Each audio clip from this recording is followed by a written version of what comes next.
Hello friends, so today's video is going to be a non-spoiler chat for volumes 1 through 9 of Spy Family. I'm going to break this chat up into various different parts and I'll have timestamps in case you would like to skip ahead. I'm going to start with the plot in case you have no idea what the synopsis is for this particular story, and then from there I'm going to be chatting about the humor, the structure, the tone, and then we'll talk a little bit about the art style, and at the end we'll talk about the tropes. Jumping into it, the setup for the story is that we have a Cold War-esque inspired setting. We have East and West who are very much on the verge of war. Any little act of violence, if done by a specific group or if it seems like the blame is on the opposing side, can domino and lead into all-out war. So they very much are holding on to this tenuous, fragile peace. In order to try and maintain this peace, we have our main character who is a spy whose code name is Twilight. His current mission requires him to spy on someone who is essentially a recluse. They very rarely make appearances,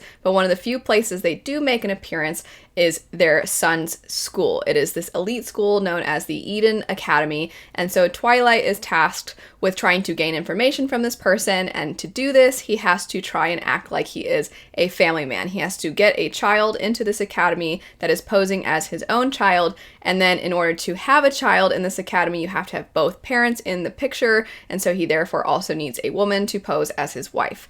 Currently, the headquarters cannot provide him with any kind of person that can serve as a wife and a child, so Lloyd Forger is now his name. He is tasked with finding a woman and a kid to act like they are his family. He does end up succeeding in this in the most ridiculous of ways, but the little girl, unknown to him, actually is somebody who is a telepath, so she kind of tricks him into adopting her.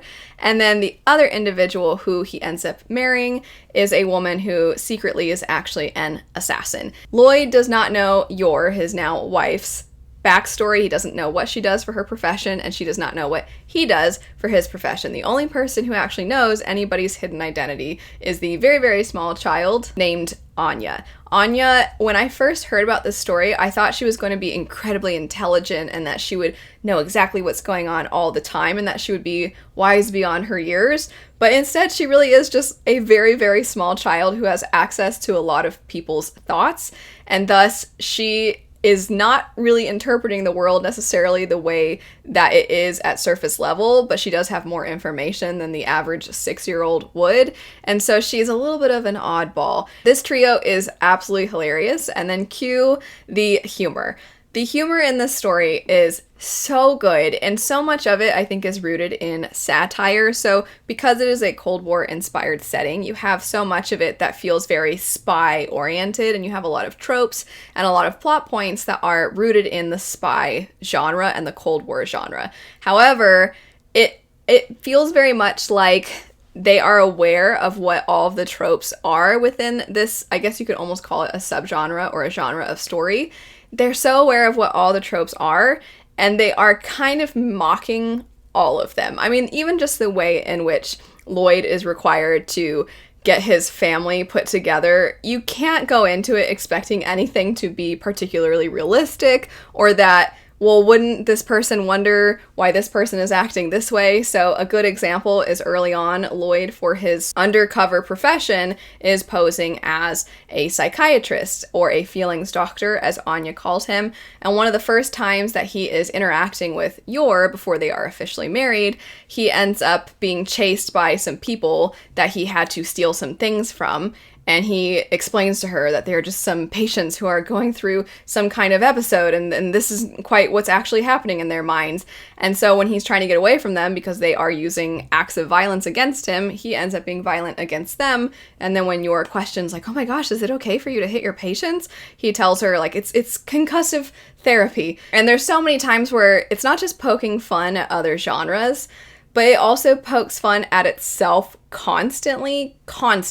And on top of all of that, I would say it's very satirical in how it presents certain plot lines as kind of almost like this is a very common thing you see in manga and anime, and I'm going to take a very ordinary thing and then act like it's as intense as some of the other manga out there. So a good example is at some point at Eden Academy, you have little Anya and her classmates who have a game of dodgeball.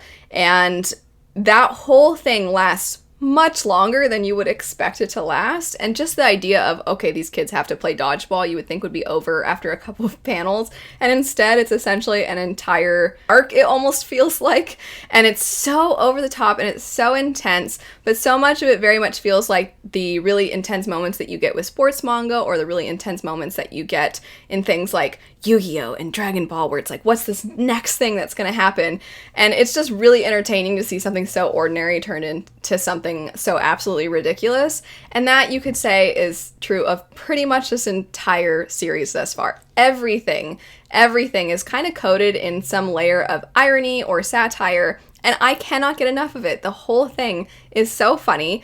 I have been waiting to come across a manga that is this funny and makes me laugh this often. I've been waiting, I feel like, since Full Metal Alchemist, because Full Metal Alchemist is just nonstop, one thing after the next that makes me laugh.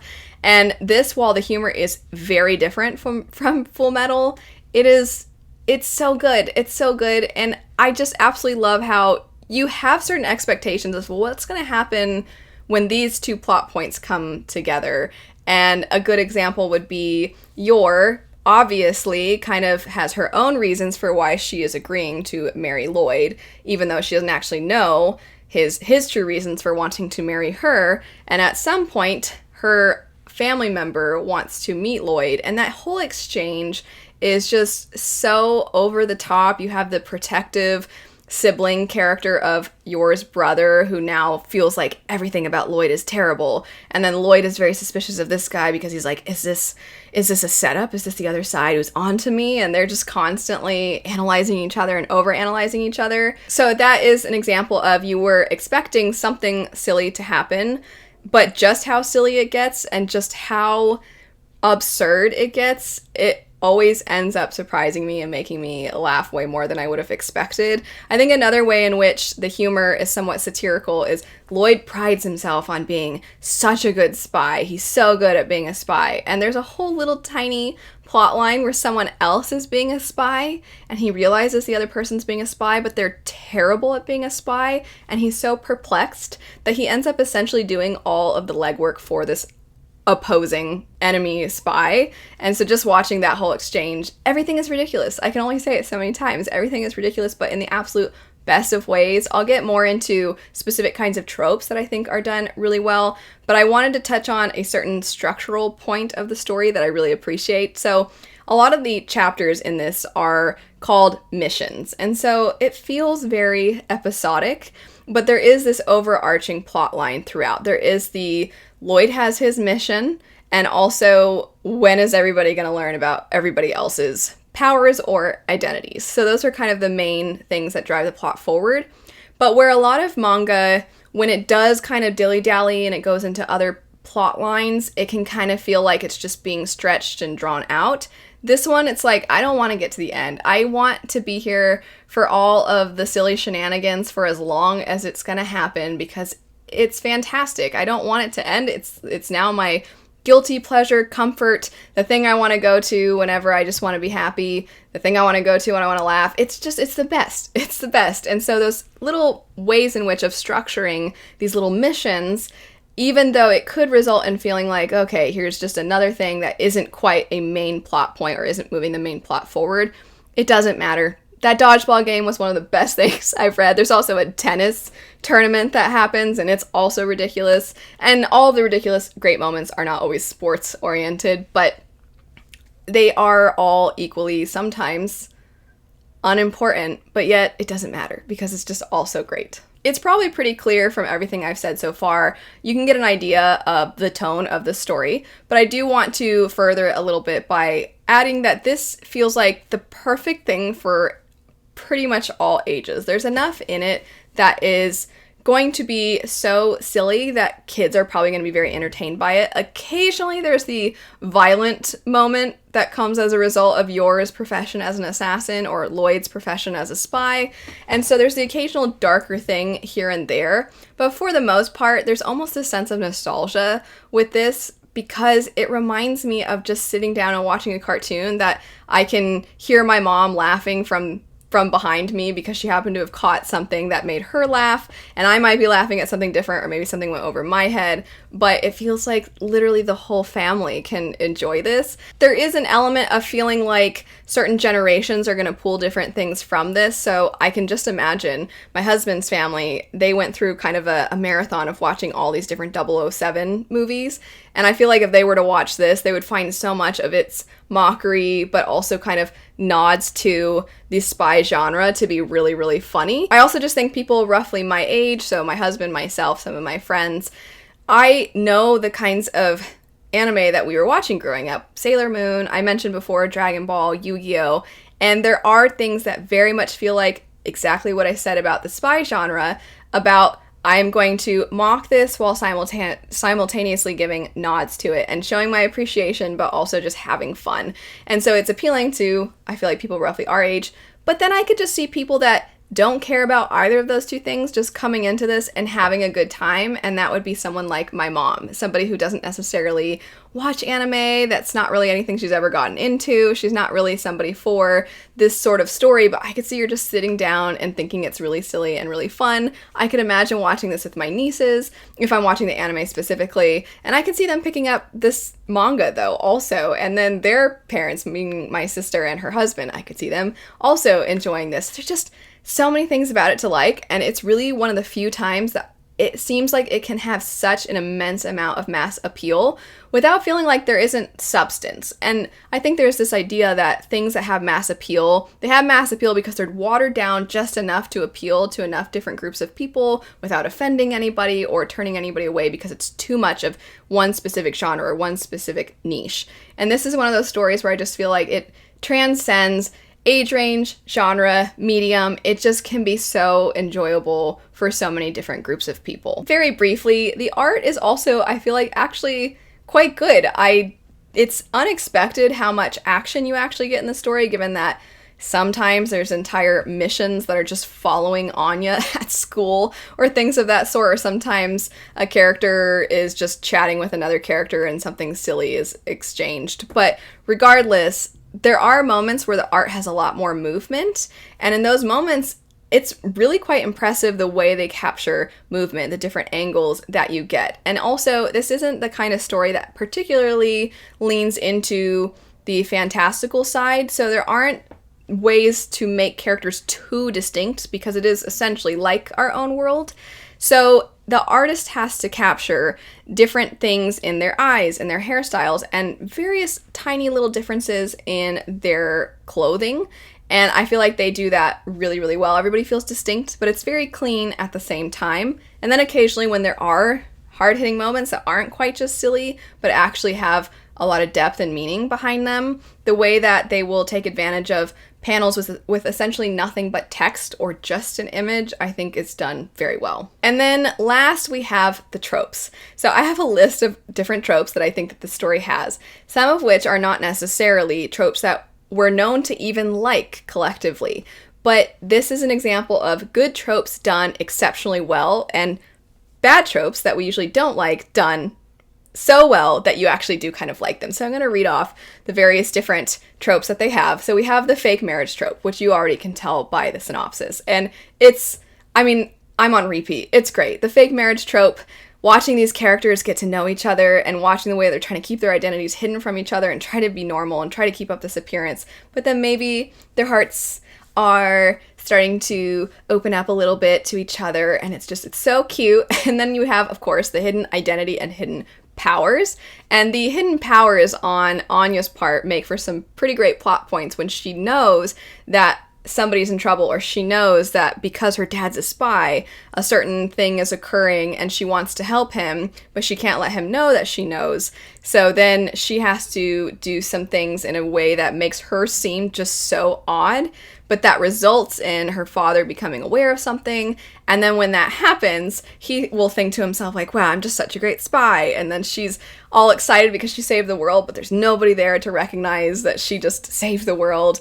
And even just how she exaggerates things and how she thinks like, I have attained world peace and things like that. So the hidden powers and hidden identities are done so well in this one. We also, of course, have found family, and the found family is precious. You'll start to see this immediately in volume 1. You're going to see the way that Lloyd is already starting to soften toward Anya, and you're going to see the way I think that he has this almost partnership with Yor, his wife, but it's not just a partnership. It very much feels like they're slowly becoming friends and they're slowly growing to trust each other, and maybe he is losing a little bit of his edge, but in the best of ways. And so the found family is just so cute. You also see a lot of the school politics, I'll call it, the ways in which children behave, and I think it's bizarrely captured so well. I think sometimes kids can be really hard to write in a story, but the whimsical nature and the absurdity of their